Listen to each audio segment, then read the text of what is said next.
கிறிஸ்துவுக்குள் பிரியமுள்ள சகோதர சகோதரிகளே, பலன் தரும் தேவன் எபிசோட் 1547க்காய் கர்த்தரை துதிக்கிறேன், மகிமைப்படுத்துகிறேன்.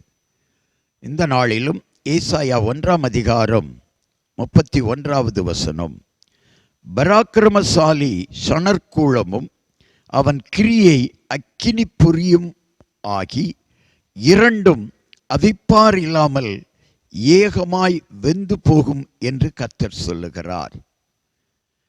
பராக்கிரமசாலி தனக்கு இருக்கிற பராக்கிரமத்தை வைத்து இந்த உலகத்தில் வாழ்ந்து விடலாம் என்று நினைத்து கொண்டிருப்பான்.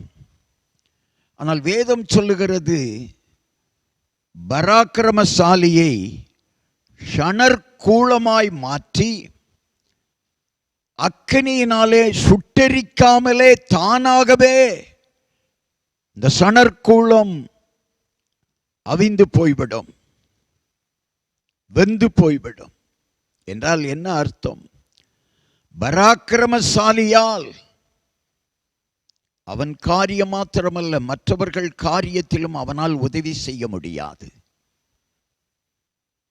பராக்கிரமத்தை விட்டு விடுங்கள். பராக்கிரமசாலின் கிரியைகள் சில வேளைகளில் ஆபத்தாய் முடிந்துவிடும். கண்களை மூடி ஜெபிக்கலாம்.